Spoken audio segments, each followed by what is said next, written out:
Okay, so we've talked about introductions, but I want to briefly go over thesis statements because this is kind of the backbone for what you're going to be doing. So I want to go over how you can write a good thesis statement, and how you're going to use this in your essay. Okay, so let's go ahead and get started. We've talked about this before, but a thesis statement has two parts.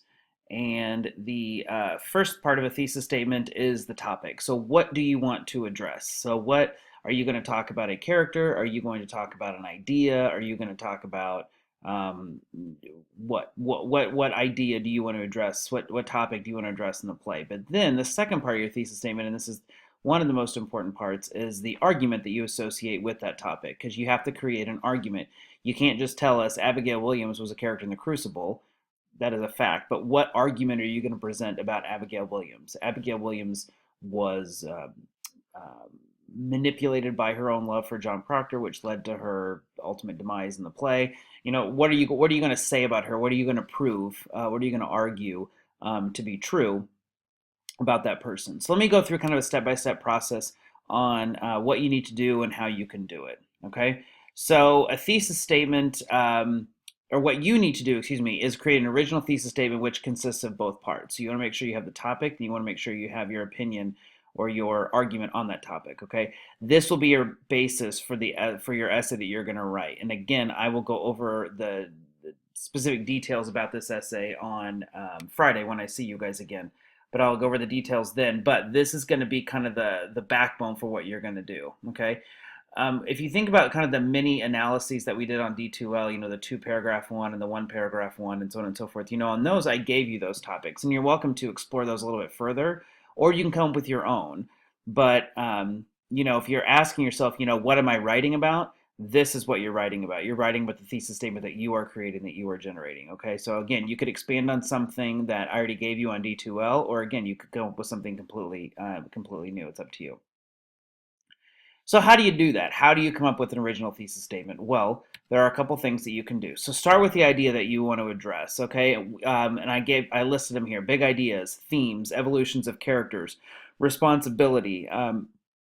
There's evolution of symbols, or was there a symbol that you want to explore, or something like that? I mean, there's lots of different things that you could look at, but start with the idea that you want to address. So if we're going to look at like a big idea addressed in the play, we maybe ask ourselves, what is Miller saying about that idea? If we're looking at a theme in the play, what was a theme of the play, and how was it developed and supported? You could look at an evolution of a character. So how did a certain character evolve throughout the play? Um, and what was the motivation for their change? What caused them to go through the change? Or you could look at responsibility, right, which we've talked about a few times before, but who or what is responsible for the events in the play, and how was this articulated and demonstrated by Arthur Miller? So those are all ideas that you could address, and then the question that I put underneath each one kind of gives you an idea of how you could take it a step further. What would be the thing that you'd maybe want to ask yourself to give you the point that you'd want to argue? So let me give you an example of kind of what I did here. So you guys saw earlier my thesis statement about hysteria. So I thought to myself, before I wrote my thesis statement, I thought to myself, okay, I want to talk about hysteria. That's my idea that I really want to address, is hysteria. Okay.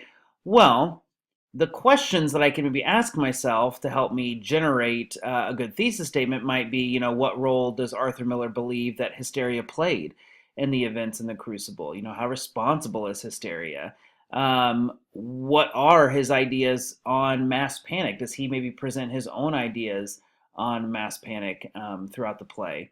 And you could also look at, I could also look at, how was hysteria used and manipulated by certain characters? Now, I'm not saying you have to address all of those questions in a thesis statement, but kind of once you come up with your topic, kind of creating a list of questions that you maybe want to ask yourself about that topic, and then when you respond to those questions with your answers, you might start cranking out some good thesis statements on that topic.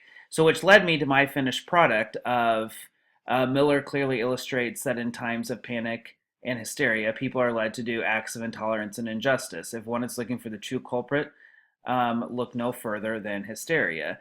So again, that thesis statement is not perfect. As I read it to you again, I realize there's obviously some typo thing right here I need to change. But also down here, I feel like there's some other things that I can maybe change to make it a little bit more clear. But just as a rough draft thesis statement, that's not bad. That would work, okay? But I came up with this statement right here. Where this came from was asking myself some of these questions. Now, again, I didn't answer every single one. I didn't really talk about this one in my thesis statement, although I might want to address that in my essay. I probably answered more of this question than the other two, but that is where this finished product came from. It didn't just come out of thin air. I asked myself some questions about the idea that I'm talking about, and that's what I came up with. Okay. So, again, I know this is kind of tricky because I haven't given you an actual handout on what you're going to be doing, but um, uh, just kind of take what you've seen in these three videos that you've watched and uh, kind of use this as kind of your initial guide, because again on Friday when I see you guys again, all I want to see is an introduction and two body paragraphs, and then we're going to do some peer revision, some peer edit work and some peer revision work and things like that. But as long as you have those an introduction and two body paragraphs, you'll be good to go. So just do your best. It is a rough draft, but I can't stress enough the importance of this thesis statement, or at least having a central idea that you want to look at. Everyone needs to have their own, so nobody can do, the exact, I don't want to see the same thesis statement in two papers, so make sure everyone has their own thesis statement. And again, if you're not completely satisfied with what your thesis statement is, again, on Friday, we can sit down, we can look at it. Your peer edit groups can help you come up with some new ideas as well. So there are definite options for you to take going forward. But that is what I need you to do. So you're gonna introduction with your thesis statement and then two body paragraphs. So now you should have everything you need to start working on this essay. And I will be back on Friday to answer all of your questions. So let me know your questions on Friday and we'll address them then. All right. See ya.